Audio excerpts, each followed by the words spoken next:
Welcome back to the Full Court Trap. Here we got our first and only NBA reaction of the night. We got Cavs at Thunder. Now, I watched this game. Like I said, I will be doing a commentary to every Cavs game. I'll have the highlights going, but it's definitely more me talking and giving you my thoughts on the game more than reacting to it, which I usually do. The reason why this is the only reaction of the night is because I was watching basketball tonight, and I like to keep my reactions authentic. So I don't want to react to games that I've already watched. So let's get into this. I got a lot of thoughts on this game. Disappointing loss for the Cavs for sure. So let's get into it. I guess starting out with the positives tonight, I loved how Jared Allen played. I thought Mobley did a lot of good things, particularly offensively. I thought Mobley had probably his second best game of the season offensively. Said Allen Mobley. LeVert was awesome. His getting to the hoop and drawing fouls was awesome. He scored the ball really well. Honestly, the defense was, and Strus had some nice shots too. The defense was not as bad as you'd think with how many points they gave up.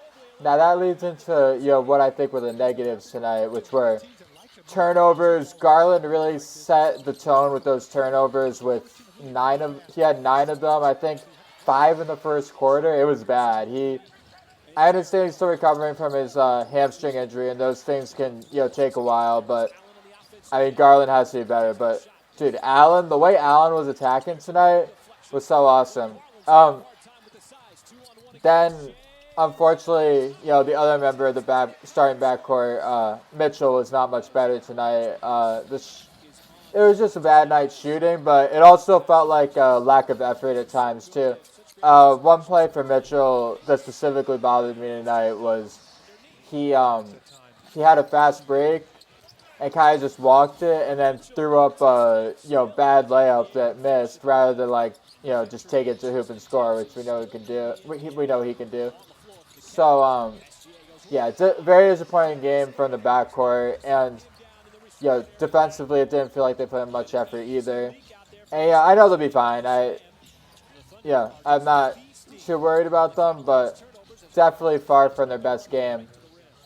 Right here was around where the Cavs, that turnover right there. Right around here is where the Cavs started to, the tone for the game started to get set with, the turnovers. The Thunder starting to build the lead. Cavs are coming from behind all night. They made a nice run towards the end, but ultimately it was too late, and Thunder made some timely shots.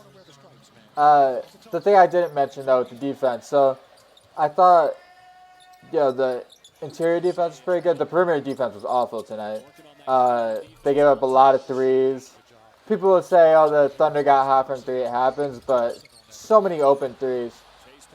It was hard to watch because there's just so many open shots. This is a bad turnover. I don't know what that pass to Thompson was from Mitchell. Shea was going crazy too. Respect to Shea. He had, I think, 41 in this game. It was like 38 in the first 3 quarters, I think. He was going crazy. And honestly, he had 2 and 1s that they should have gave him that they didn't. The reffing in this game on both ends was not good.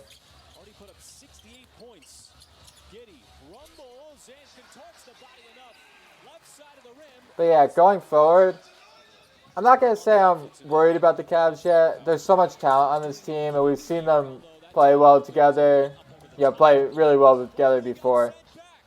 And we know, I mean, the only thing they did was add talent with Strus and Niang. The only guys they lost were Jetty and Lamar Stevens. They were playing significant minutes last year.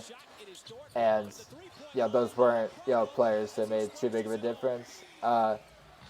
So I think the team's definitely better than last year. Strus was heating up, man.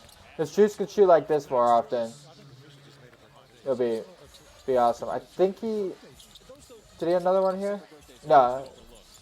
That was a nice putback by Allen too. He was so aggressive. The way he came out just drawing those fouls on Chet. Lou Dort was going crazy too. His defense was really making it tough on the Cavs, and he was making his shots too. Lou Dort was tough tonight. Who was it? Yeah, that was a big shot. I think it was the guy Wallace. I don't know his first name. He had some nice plays for them too.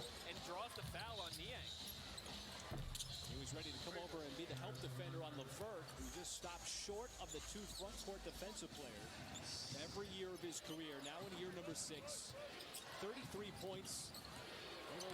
Man, LeVert, he was just being smart, getting to the hoop, and making nice plays like that. He got them right back in the game. He nearly led them back. Nice. This is a nice play. Unfortunately, Garland missed the free throw here, but that was one of Garland's few nice plays throughout the night. That was the other thing too. I think they were 12 of 22 from the free throw line at this point. That's not, an NBA team shouldn't be shooting like that. And it's not like they have any guys on the court that aren't supposed to be making free throws too. I think Allen only made 3 of his first 6. I remember that play. It's bro, what are you doing? Hold up. This play by Mitchell bothered me. So he's got the fast break. It's a one-on-one. What is he doing? I know that Chet's hard, and Chet's tough, but you gotta go at him at least. That was just bad. But he tried to make up for it there, but he didn't. But yeah, man, this was a very frustrating loss, especially coming off that big win against the Warriors. It felt like they were gonna build some momentum, and they just didn't, And they were making it tough on Mitchell though, for sure.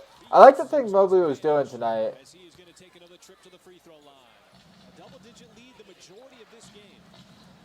Yeah, Cavs starting to make a run around here. It just never felt like they were gonna win this game, Even when they were doing, even they were making a run here, it just was not their night. They didn't play well tonight, honestly. People can, be upset about calls or whatever. At the end of the day, the Cavs played a bad basketball game tonight. You can't be turning the ball over like that on the road and, not guarding the three-point line, letting the crowd get into it and expect to win.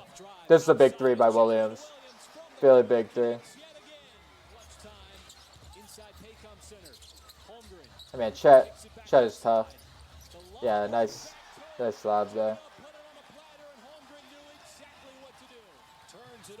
But overall, man, I'm not gonna overreact to a 3-5 start. Obviously, would have loved to see the Cavs start the season 7-1. I would have loved to see them be healthy, but I'd much prefer them peak at the end of the year than peak at the beginning of the year. So, obviously, if they keep playing like this, changes are going to have to be made. That's all there is to it. But I think there are a lot of narratives that are going around that are just not very smart.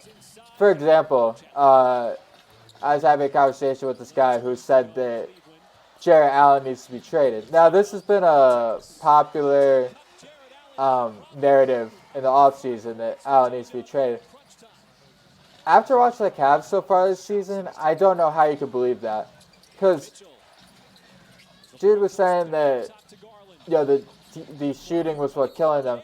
That was not true at all tonight. The thing that's, earlier this season, they did not have their defensive identity without Allen. Unfortunately, Mobley is not a 5 right now. He's an amazing 4. He's just not strong enough to play the 5. And he can't show his versatility as a defender, having to, constantly be in the paint.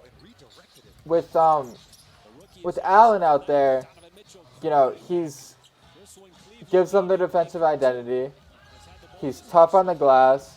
Obviously, he has to be better than he was in the playoff series last year, but he's been better than that his whole career. I don't think we'll ever see Allen play like that again. And he adds, this team, needs him. He was awesome tonight. his aggressiveness, he getting on the glass, the defense, he was not at all why I lost that game. And unfortunately, when when the Cavs, when the team loses, people are gonna point the fingers wherever. But I feel like there was a lot of fingers that could have been pointed at different guys besides Allen tonight.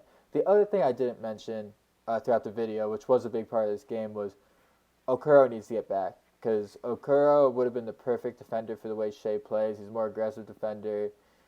He get up on Shea, cause some disruption. He's been one of the best wing defenders in basketball for the past since his rookie season in 2020.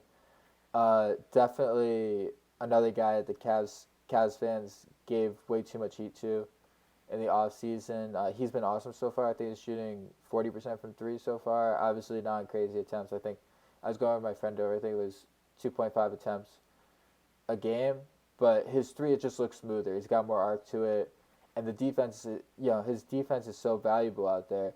When you have him, Mobley, and Allen out there, it really,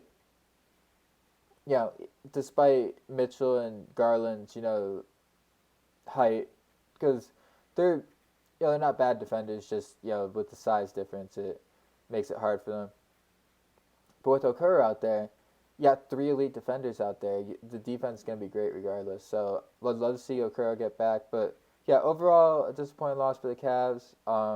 Not panicking yet. I think they'll be all right, but would love to see them get a winning streak soon. Hopefully, they can just tread water the rest of this West Coast trip. The Kings aren't looking too good. I think they got Warriors, Kings, Trailblazers left on this trip, so maybe get 2 out of 3 there. Build some positive momentum going into the rest of November.